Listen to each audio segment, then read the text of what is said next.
This is the eLearn podcast. If you're passionate about the future of learning, you're in the right place.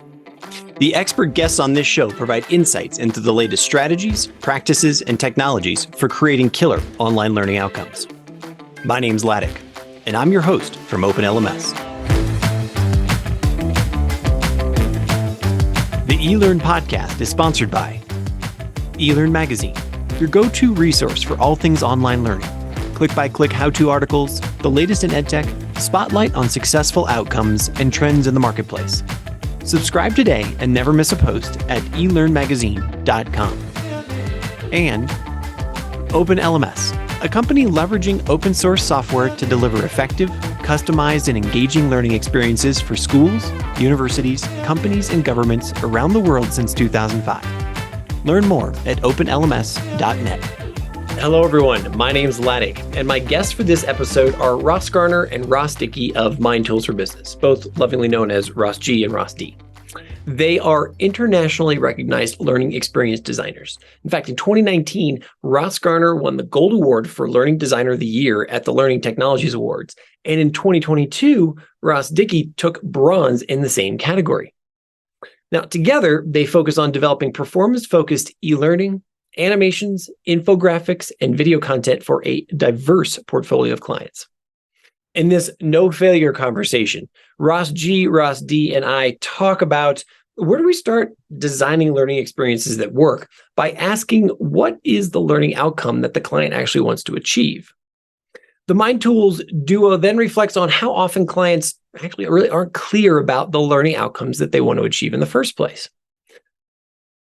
Thinking about the rapid pace of change, Ross D and Ross G discuss how often there is a shift in something, a new technology, a new process, or a new client need that they need to keep up with and actually change how they work and what they're applying. The duo then talk about their process for receiving feedback and continuing the iterative process of developing learning, including how MindTools evaluates learning outcomes, the effectiveness of what they produced, and overall client satisfaction. Next, we talk about what might be an example of going through their design process and looking at evaluation, looking at outcomes, and then looking at what they're going to measure in any particular learning delivery. We then discuss the need to actually market learning products to the intended audience. And Ross D and Ross G talk about how they've helped clients to do this effectively in a broad brush of diverse clients. And then finally, we end our discussion around the AI revolution and how this disruption will find its way into MindTools for Business. Now, remember, we record this podcast live so that we can interact with you, our listeners, in real time. So if you'd like to join the fun every week on LinkedIn, on Facebook, or YouTube, just come over to elearnmagazine.com and subscribe. Now, I give you Ross G and Ross D. Ross Dickie and Ross Garner from a company called MindTools. Welcome, gentlemen. Ross Dickie, how are you today? Doing very well, Ladek. Great to be here. Fantastic. Nice to be on the podcast. Now, clearly, you gentlemen are not sitting in the same place. So, Ross D, where do I find you sitting? I am currently standing, actually. I tend to stand for podcasts in Edinburgh, Scotland, working remotely from Edinburgh. I'm going to steal that from you immediately. I stand all day long and I sit down for my podcast. Maybe I'm going to flip it. Yeah. Ross Garner, where do we find you? Also in Scotland. I am in the north of Scotland. I'm about 180 miles north of Ross D. So I'm in Inverness, beautiful Inverness in the Highlands. So Edinburgh and Inverness. I've never had the pleasure of visiting Scotland, but I really hope that I will be able to do that in the near term. As I always do to start these conversations off. We will have an introduction for you and those kinds of things. But I would love for you guys to introduce yourselves and tell us about what you do on the podcast for MindTools, et cetera, et cetera. Ross G, why don't you kick us off? Sure. So I am head of learning experience at MindTools, which is a kind of weird job. I visited California last year and almost didn't get into the country because they asked me what my job title was, and I told them. And it doesn't sound like a real job. And the guy looked like he was going to send me right back on the plane. But what that means is I'm responsible for all of the custom work that MindTools do. So anything that we create that's custom or bespoke for our clients, and then usually deployed via their LMS or whatever else it might be. Been here for 10 years. Started off as a content writer, writing for the MindTools toolkit, which is a website of stuff, and then moved into instructional design. And then instructional design became unfashionable, and I became a learning designer. And now I head up the team. And for 6 years, I have co-hosted the MindTools L&D podcast with my friend here, Ross Dickie, who is 168 miles south of you, I believe, or north. I can't remember which one it was, but I think it's south. He's south. Yeah. So, Ross Dickie, same question to you. Can you give us the 30 seconds on who you are? Yeah, so I'm a learning experience consultant at MindTools. As Ross said, we've been hosting the podcast together for 6 years, and for the last 3 years or so, Ross has been my line manager. So I work on Ross's team, creating learning experiences for our clients. And in a previous life, I was a teacher. I think as a lot of people who end up in instructional design, learning experience design, have a background in teaching. So I was formerly an English teacher at a university in France for a few years, and then got into kind of digital content creation, copywriting, video editing, that sort of thing, and then combined the two. And that's sort of how I ended up where I am now. Fantastic. Thank you so much. Well, I'm excited because we're going to talk today about something that's, it sounds really boring, but it's near and dear to my heart, which is how do we create digital... Well, no, but it's how do we create digital learning experiences that gotta sell this stuff, Ladek.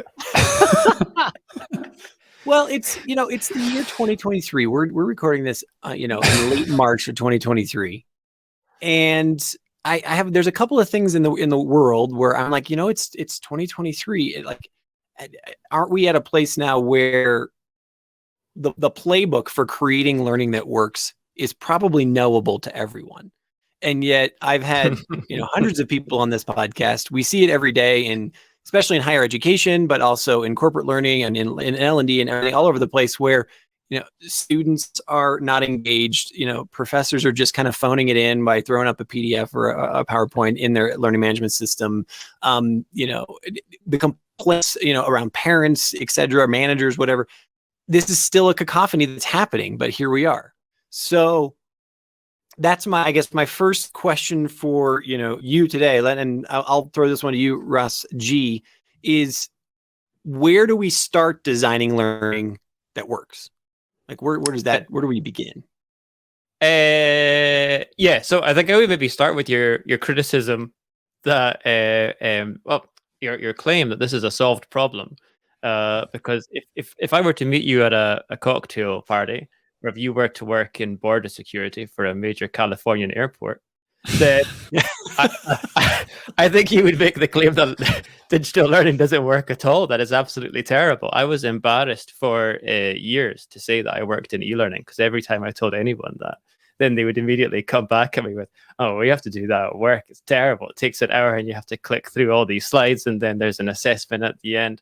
And it's rubbish. And I think that probably stems from, pains me to say it, rapid authoring tools made it super easy for anyone to make digital learning experiences. So then you'd have sort of subject matter experts would come in and go, "We need to create a course on absence management," something like that. "I'm going to put everything that I've ever heard about absence management into this course, and then at the end there'll be an assessment, and then that's how we know it works. If people can pass the assessment, then we know it works." And a key question you want to ask there would be, could people pass the assessment without doing the hours worth of absence management training? That if they could, they haven't really learned anything, or you're certainly not measuring whether they've learned anything. So to your question, how do we start creating stuff that works? You'd have to ask the question, what do you mean by work? Like, what is it that you're trying to achieve with this thing? Which is a deceptively simple question. When we scope these projects with clients, that's probably a 2-hour long conversation, at the end of which we've kind of got like one line that's like, "This is what you wanted to achieve." Okay, now we'll you get to it, like what's the learning outcome that you want to achieve, and ultimately. So let me ask you this. So you have the privilege of being in a place where you are in those consultative, situations where someone's about to pay you probably a decent amount of money to, build or help them design learning. how often is it that they show up and they really don't have that solid idea of what their learning outcome is? Like, is that every single time, or does it always need refining, or do you have people come in and be like, look, we've really thought about this. Here's where we want to get. We're just not sure how to get there. You want to take that one, Ross D? Sure. Yeah. So I think, the sort of cop-out answer is that it kind of depends. So I think some clients we work with have Pick a thought about lane, this. man.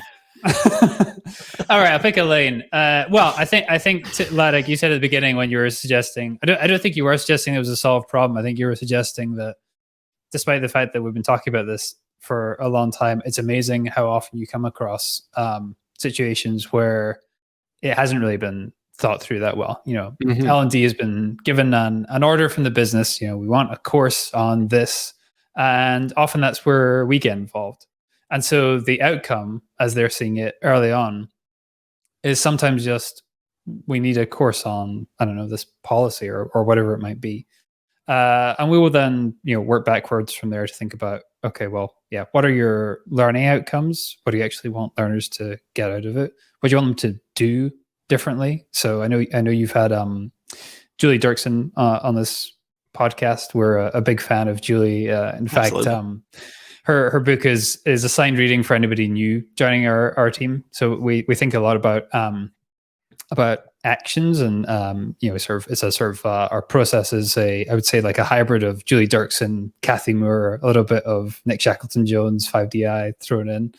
But essentially, we're thinking about what is it the learners want to do. So what's your learning outcome, and then also what's the business outcome. So why is the business spending money on creating this course that is decided it needs? And what would success look like? Hi there. I'm sorry to break into the show right now, but if you're enjoying this show, if you are challenged, if you're inspired, if you're learning something, if you think that you're going to be able to get something out of this to put into your practice, do me a quick favor. Pause right now and just hit subscribe on your podcast player right now. It doesn't matter which one, just hit subscribe, because that way it'll make sure that you never miss an episode in the future. Thanks. Now back to the show. How often, and I'm interested to see like where this question lands. Do people, and before I do that, I want to make a call out to I Am Ed Hat, who has joined us over on LinkedIn, and she agrees with you. It's every single time, that you're working with, one of your clients that you need to define learning. But thank you very much for that comment. It's difficult for us to say that. I was just very, very common, but it's difficult because if any of our clients are watching it, I want them to feel like they're the exception to that. You know who you are. I wasn't talking about Wink, you, wink. Miss, $10,000 a month client. No, but so.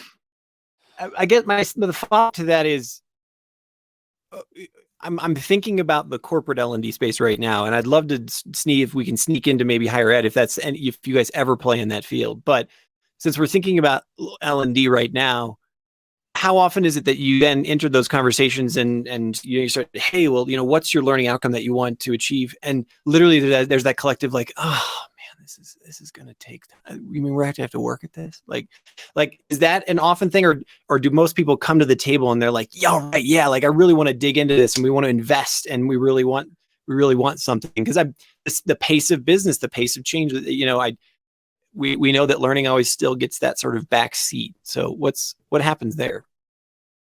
It's what happens there? I don't agree with the characterization that we would be disappointed by this outcome. So normally what happens is a client will ask us, they'll come to us and say, we need some e-learning in X. So I can give an example. So Scottish Enterprise are a public sector body here in Scotland. They're an economic development agency, which means that they are responsible for growing Scotland's economy. Right. So they came to us and they said, we need some e-learning on exporting. We want to help Scottish entrepreneurs export stuff overseas. So traditionally, your learning outcomes might be like, I don't know, what is exporting and like what are rules around exporting it and these kind of things. And so we spent some time with them. We won an award for this. This is why I can talk about it. We were talking in the green room about what examples can we use. We tend to be able to talk about a kind of subset of examples, normally the successful ones, and we could talk more vaguely about the less successful ones.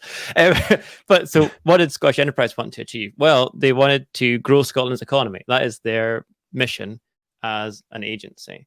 Okay, and then there's a team within that. How are you going to grow Scotland's economy? Lots of different ways you can do that. One is to increase exports. And within the exports team, there's a sub team who are responsible for upskilling Scottish entrepreneurs on how you do that. So we have these kind of like different levels of like organizational outcome, but they kind of scaffold up to the overall thing. So if you understand what the business, or in this case, the agency wants to achieve, and then you understand the particular slice that you're working on, how does that contribute to the overall goal? Then you've kind of got one piece of the puzzle. And then from the other side, then you have to ask, okay, there's Scottish entrepreneurs who are going to join this program. It was a blended program in the end. It kind of was like 12 e-learning courses and 4 workshops and all sorts of different stuff. What do they want to achieve? Because if they want to achieve something that's different than the organization wants to achieve, that you're going to find that out at some point, and you'd be better off finding it out at the start than at the end when everyone says your program's pointless and it didn't give them what they need. So what do they want to achieve? They want to grow their businesses. And they want to do so taking as little time as possible out of their business, and really coming up with something concrete. So what we did with that project was it actually kind of shifted away from we're going to learn the theory of exporting, and it moved into, over these 12 e-learning courses, we're going to create an export plan, which is a strategy document that you can use to grow your business. And you're as you're going through it, we're basically holding your hand as you're creating a practical working resource that then you're going to use with funders or investors when you're speaking to a bank, when you're speaking to potential partners overseas. We're going to have all these questions about your export strategy, which you can now answer because you've documented it by going through this program. But you need to make sure that what that group of learners is looking for and what the sponsoring organization is looking for are in some kind of alignment to be able to have any kind of success. I love it. And so I love how you shifted from, oh, hey, let's learn about exporting to something super practical, which I'm sure the entrepreneurs who own these businesses were grateful for, because that's usually what they want. Hey, look, I want to get something done rather than have theory-based kind of stuff. Talk to me about that, circling back again we're here in March 2023. How often do export laws change? How often is there a shift in something that they need to keep up with? You have to update this training, these 12 different courses, those kinds of things. Is this something that when you walked into that design conversation, you were able to say, look, we're going to have to revisit this, 6 months, every year, to make sure it's updated, and that kind of thought? Yeah. So I don't know if you've been following the news over this side of the world, but export laws changed quite a lot. I didn't want to name names. I got some friends here in Mexico who work for that other government. Yeah, for sure. I need to check that. I haven't checked today because Ross and I are in Scotland. We're still in the UK as of now. Is that correct? As of today. Ross, as of last I checked. No update on that so far. Okay, so yeah, things could change quite quickly. It's so funny that you said that. I literally have had this conversation like 4 times. Anyway, go we always design our content though kind of with an expectation that stuff's going to change, and so this is kind of feeds into our tool choice. So we tend to use the Evolve authoring tool from Intellum. We do that for a few reasons. One is it's super quick to design in, so you can kind of throw stuff together and move stuff around. You're not tied to decisions that you've made. It's really quick to update, and also our clients can update it themselves. So all you need is and I don't work for Intellum, so I mean, shout out to the guys there. I wish I should got an affiliate link for this. We all need an affiliate link for this. Put that in the show notes immediately. But one of the reasons we use it is we can just give the SCORM files or whatever it is to our clients, and then if they want to set up an account with the Evolve authoring tool, they can import it and update it themselves. And a lot of our clients, about 80% of our business is kind of repeat business each year, either updating previous projects, revisiting them based on feedback, or new projects with the same clients. So yeah, we assume updates all the time. Fantastic. Rusty, I want to ask you this too, is like, so when you're thinking about updating, how much of that comes back to the feedback you're receiving from the learners themselves? Like, we know that, okay, we'll stick on this examples that, export laws change and, business requirements change and those kinds of things, but how much of it is that this particular agency listening to feedback from the entrepreneurs? They're saying, "Hey, this module was pretty lame. I didn't really like that, but this one, oh, we really love this one." Like, what's the process for getting that kind of feedback loop? Yeah, so I mean that's something that we'll try to build into every project that we work on. Like ideally, we will be piloting any sort of intervention with a test group of learners to see how it's received, to make sure that the thing that we've developed actually meets their needs. Ideally, we're going to have spoken to learners while designing the intervention, and then we're going to test it. And then we'll often sort of come back to clients and just see how things are landing and see if there's an opportunity to, besides from, has export law changed? Do we need to make any sort of technical updates to this? How's it landing with learners? What kind of success are we getting out of it? What are the metrics that we're seeing? And then how can we create like a version 2.0 and iterate on it from there? And so where does evaluation come into this equation in terms of evaluating learner outcomes? Are they achieving that goal? Evaluating the effectiveness of what you've produced, evaluating whether or not the client is satisfied. Can you talk me through those levels? Or maybe I'm not sure who's better equipped for that. I guess we can Scottish Enterprise maybe, and then do you want to do sort of more broadly? Does that make because other Ross didn't work on the Scottish Enterprise project, so maybe talk about that. But I was going to try and stumble my way through explaining you the Scottish did a Enterprise project magnificent job of it. On, So we updated that. I've just shared a case study in the chat, the private chat. So maybe Ladek or producer Chris maybe could share it more publicly. But we just updated that case study in the last couple of months because we got some more feedback about some of the entrepreneurs who has started to generate revenue off the back of this export plan that they created. And that is the ultimate outcome. So, I mean, we're kind of talking about learning outcomes, but we tend to think more in terms of project outcomes. And the project outcome there was, we want to see more money coming into the Scottish economy because the people that have been on the program are actually having export success. So we could gather stuff like...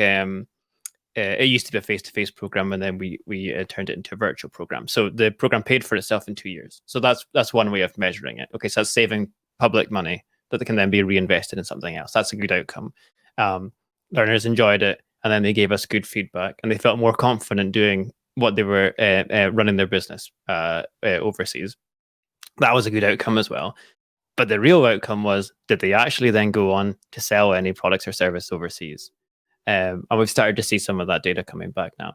So there's like, I mean, Will Tallheimer would be a guest on our show sort of 3 or 4 times. He has this LTIM model. I don't know if you've ever talked about that, but it kind of is like, so it's like 8 levels of how you would measure a project. And it kind of starts off with, did anyone turn up? And then increasingly like sophisticated metrics up to, did this actually achieve the thing that it's out to achieve? I was talking at the start about what do we mean by work? Well, we mean it worked on its own terms. It achieved the thing that it was designed to achieve. Really hard to measure that. We started to do that with the Scottish Enterprise project, and our case study reflects that. And I'm sure we can link to that in the show notes or whatever. But maybe Ross could talk a bit more broadly about evaluation in general. Yeah, well, you asked where evaluation comes in. I think it comes in right at the beginning of a project. So as part of our process, we will think about, well, what is it you want to achieve? And then how are we going to measure that? And actually, Ross G wrote a newsletter article. Our newsletter is called the L&D Dispatch. Quick plug, hope you don't mind. Absolutely. About this very issue recently, about how once you've identified metrics that you're going to measure, things you want to measure, the things you care about for an intervention, that then affects the approach you take, because you're thinking about how can we move this number in a positive direction. So I think it's key to identify up front, how we're going to measure whether or not the thing that we've done has been a success. We use Will Tallheimer's LTIM model as a basis for that. So starting with attendance, through like sort of satisfaction, through scenario-based decision making, through learning transfer, and then up to the kind of business outcomes that Ross was describing with the Scottish Enterprise project. So I want to ask, what I would call from my side of the pond a curveball, and that is, so we've heard here's Scottish, Scottish Export Agency, clearly a success and whatnot. What would be an example of going through this design process, looking at evaluation, looking at outcomes first, looking at how we're going to measure this, those kinds of things, that ultimately it doesn't work? Like it doesn't, like why do interventions or education initiatives, learning initiatives fail? Is there a reason? Are there many reasons? Is it unique to each situation? Like what has been your experience in that? So I'll make a bold claim. It should never not work. If it's not working, you're not doing it right. Okay. So that's kind of the that's why the agile methodology exists, right? You sort of do stuff and then you test it and then you iterate on it. So for example, we did a project with an airport. I'm going to be vague about this one because they haven't signed off the case study. Yeah, totally cool. No worries. But they were looking to develop a learning culture. And the way that they were going to measure this was using the MindTools toolkit. So this is our website of like stuff that helps you perform at work. Now that's a kind of a proxy measure, and I think proxy measures are something that come up quite a bit. It's difficult to measure culture, but they don't have to use our website. Just like it's not mandatory. They can just do it whenever they want. So if people are choosing to go to it and using the resources, those are all performance support resources, really short, like 5-minute things. Then that would be an indication that people are thinking about learning. To get people to look at it, you can't just launch a platform. And I mean, you guys will know this at OpenLMS. You can't just turn it on and expect people to go and use it. You have to make it easy for people to access. You have to have like single sign-on would be an example. You have to have resources in front of people when they need it. You need to have constant nudges to remind people to do it. So you did this poster campaign where it was like a little like kind of illustrated images with like theme of the month kind of thing. Had a very small impact. Didn't work very well at all. It was okay. It wasn't great. People followed the links, but not in huge numbers. And then we did this share your story campaign, where we filmed people talking about their learning at work, and that was much better. It was like I think it was 5 or 6 times better usage than the poster campaign. Okay, so now we've learned something. So the poster thing didn't work that well, but when we have your colleagues, basically doing endorsements or modeling the behavior that you want to see, that works a lot better. Okay, so now we've learned something. Now we can double down on that thing, not bother doing the poster campaign again. And I think if you're creating stuff regularly and rolling it out, it should never not work, because you should be getting feedback and then doing something different the next time. I love it. And how, across the studies, I mean, as you said, you've been doing this for a decade. It feels like a long time when you say it like that. I'm 15 years in. So,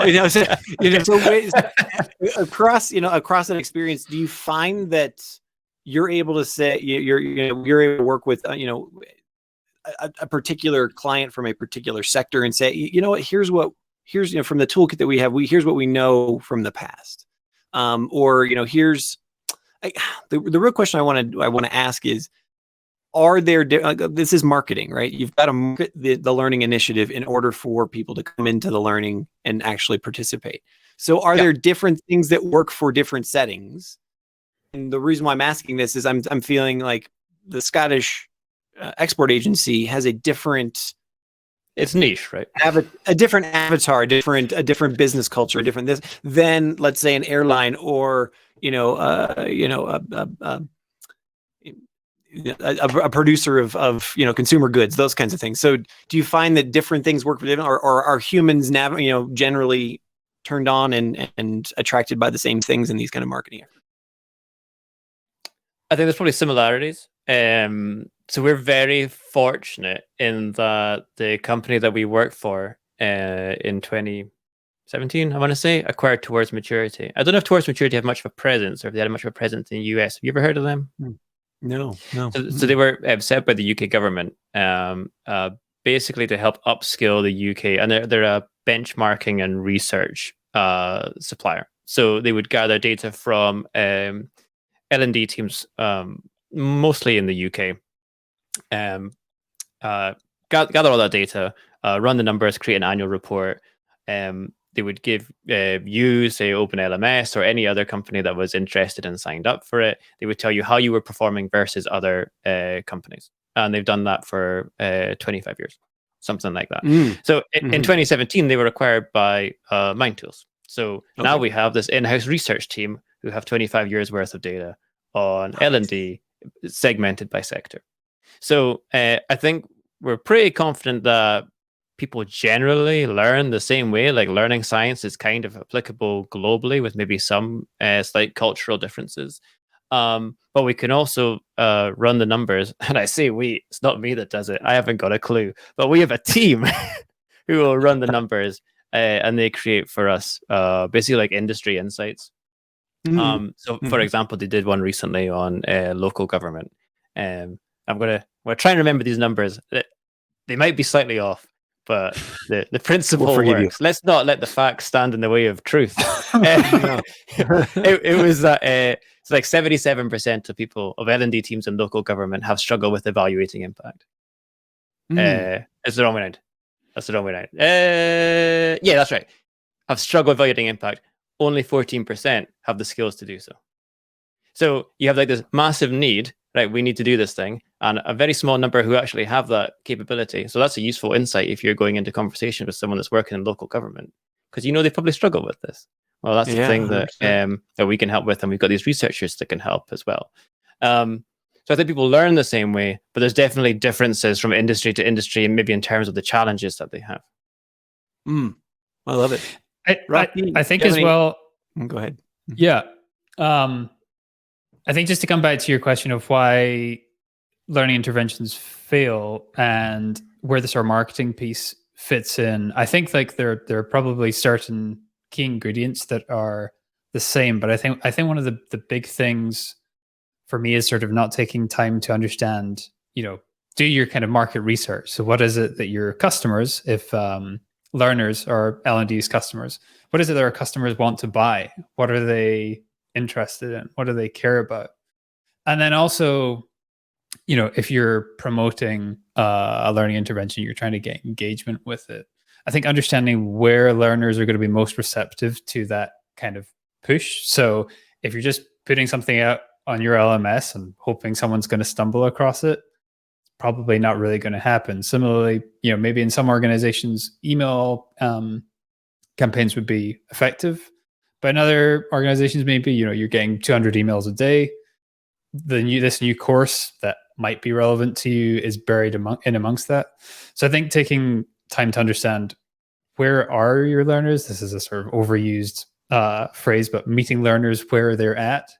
If they're using Teams, if Teams is where they hang out, then maybe you should be using those channels to promote your intervention. So I think kind of comes back to this core idea of taking the time to speak to learners, doing surveys, doing focus groups, and understanding what they care about. And I think that's kind of something. If that doesn't happen, that's one of the reasons the learning interventions fail. And I think the other big reason is just not sort of having a clearly defined learning or performance or business outcome for the project.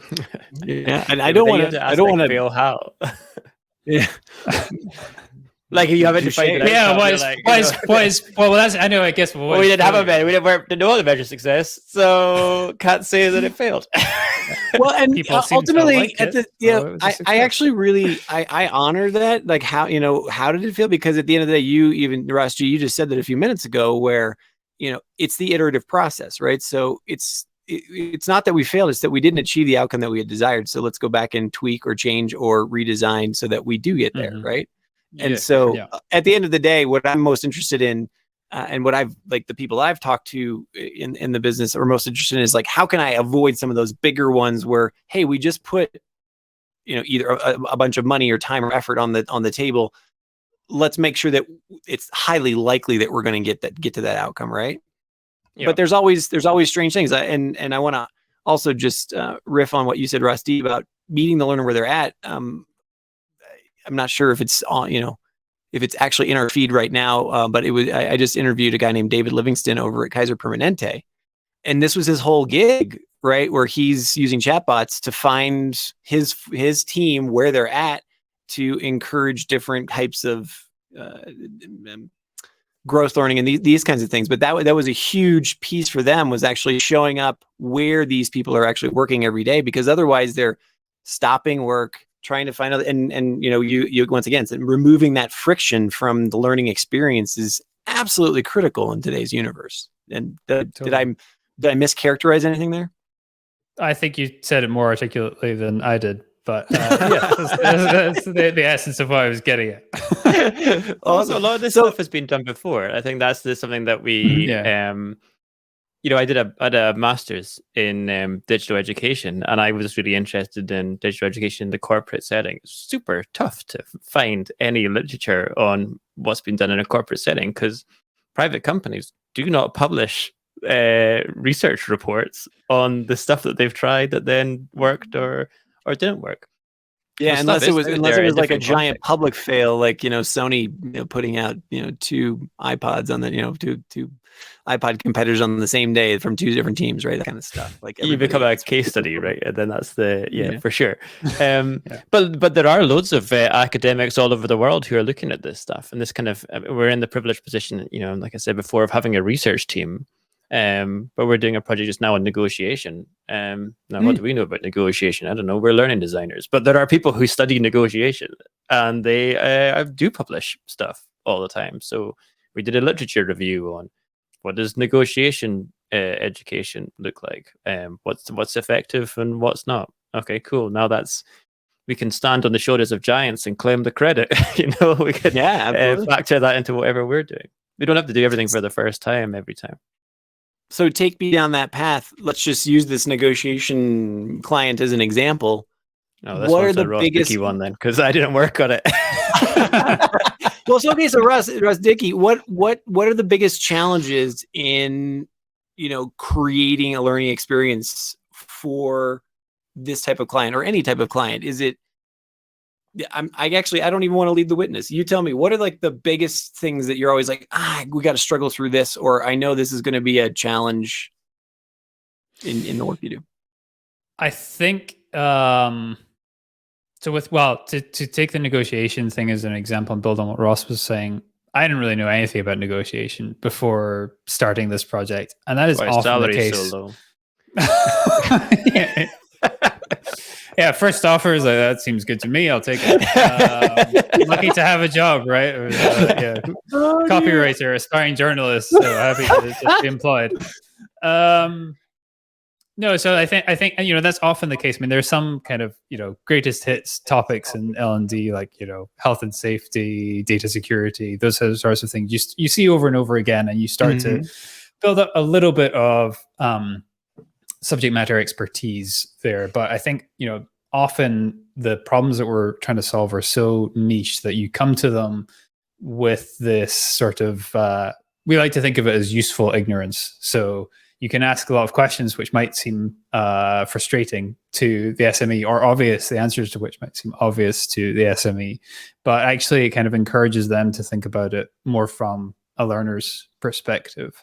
I think that can be a bit daunting, but it's also kind of what I find fun about this job. I'm just like a nerd. I think the more you know about any subject, the more interesting it becomes.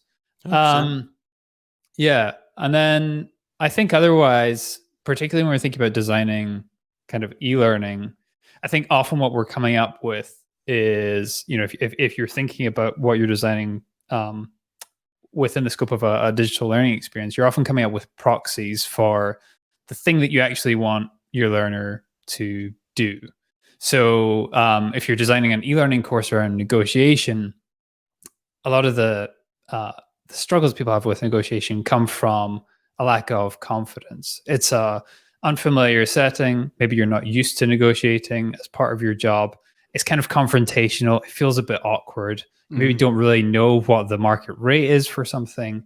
And so it's difficult to simulate that feeling in an e-learning solution. So I think it's, often it's thinking about, okay, well, we can't really replicate that feeling in e-learning.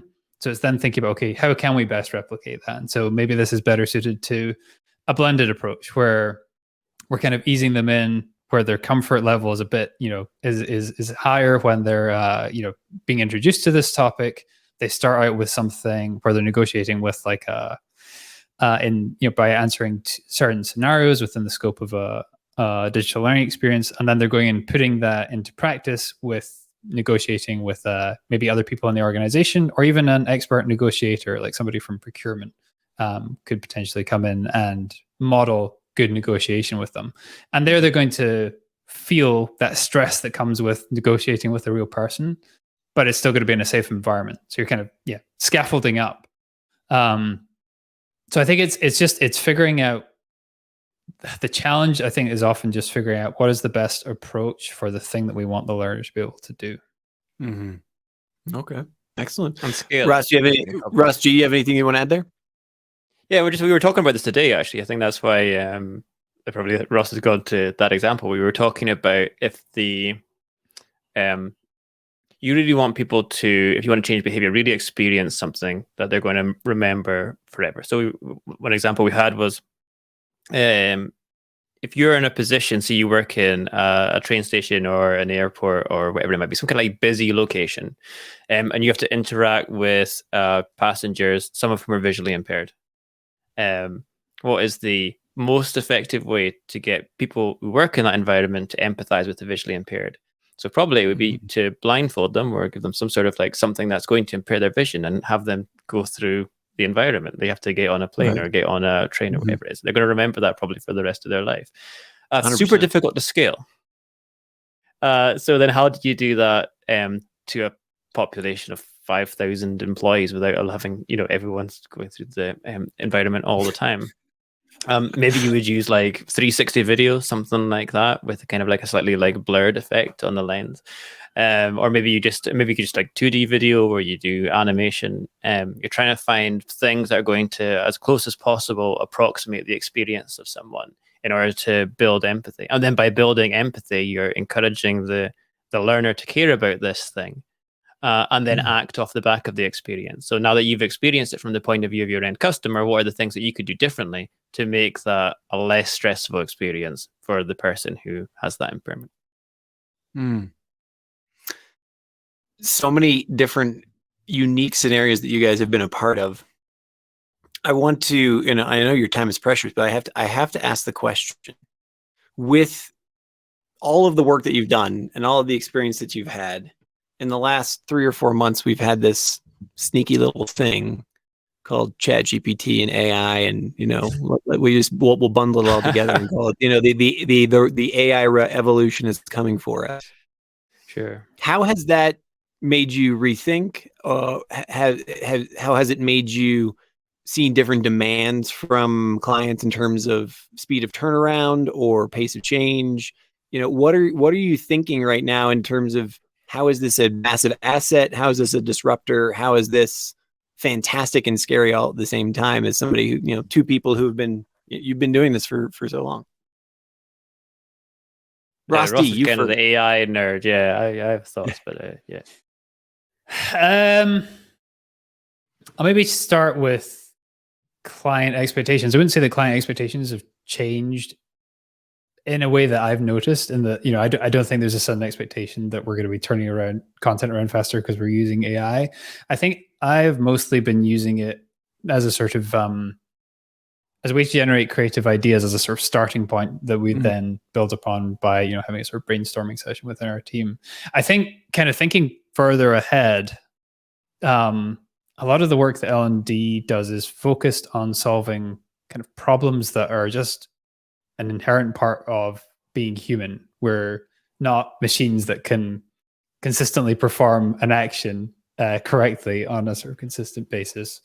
And I think thinking about what L&D does, that's going to change. I think just with as more and more jobs become automated, those problems that we're being asked to solve, I think, are going to switch from kind of process focused activities towards maybe more sort of soft skills and the way that we treat one another at work and those kinds of things. So I'm very excited about it. I have way more questions than answers or insights, but I think it's undoubtedly going to change the way that we work, and that goes for L&D as much as any other part of the business.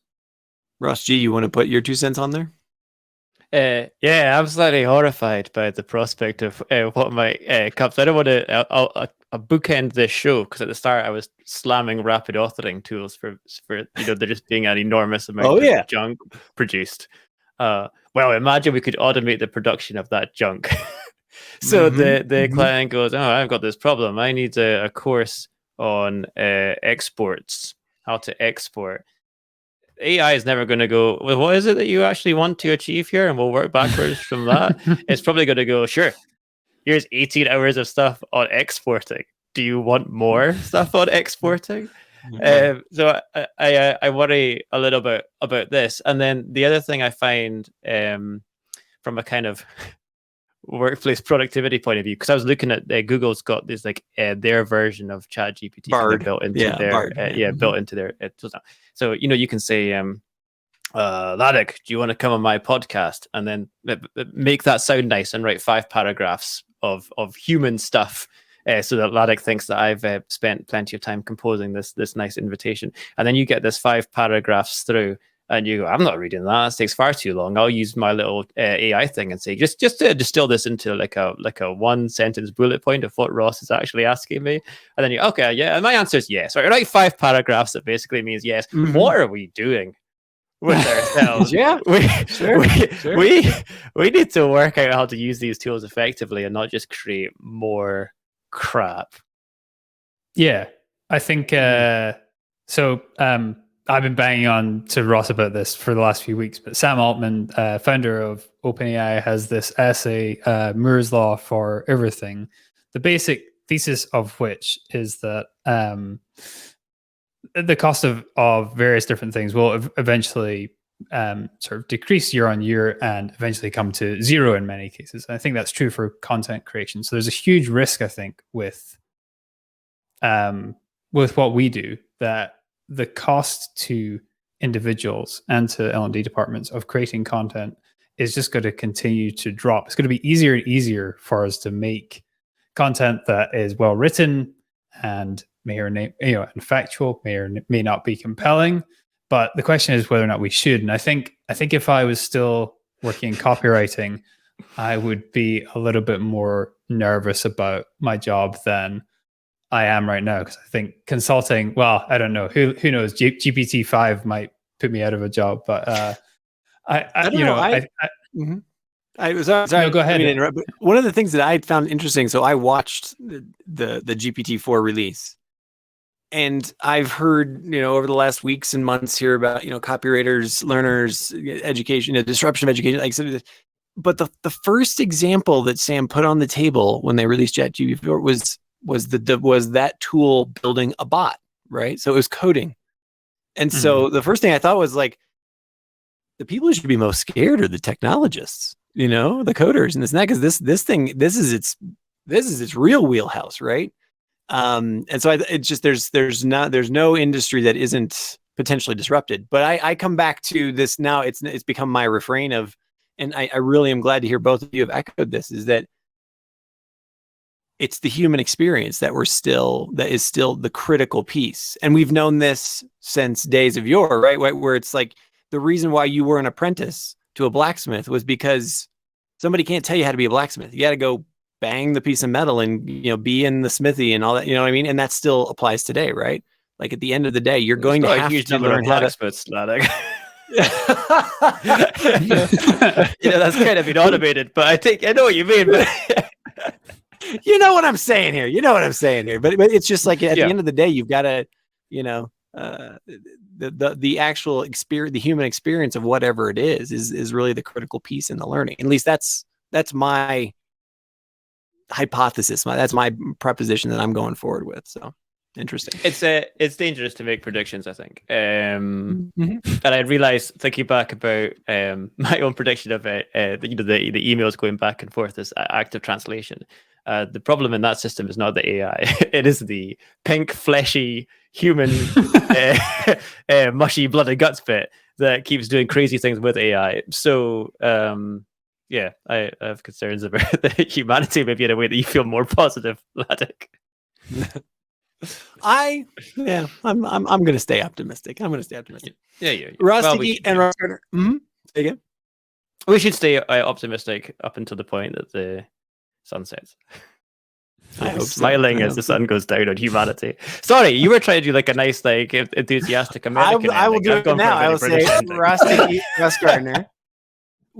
I really appreciate you coming on the show, spending your valuable time with us, talking about how we create effective education or effective learning, especially in the setting. Great examples of successes, challenges, techniques and whatnot that you've used over your careers. Where can people find you? Like who should they, where should they go on the interwebs to contact you about, learning more about this? You want to go first, RD? Sure.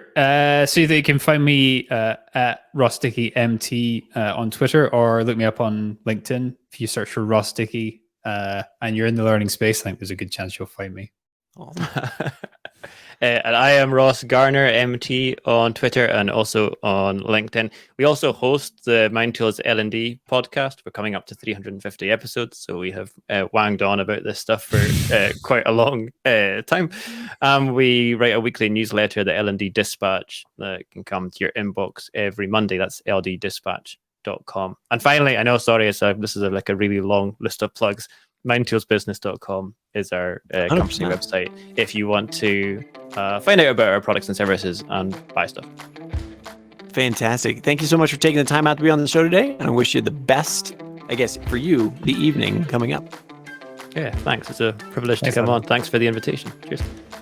Thank you again for listening to the eLearn podcast here from OpenLMS.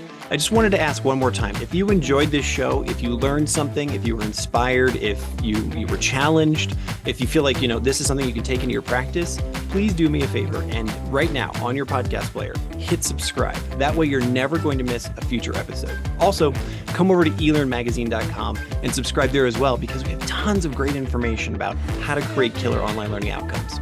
Thanks.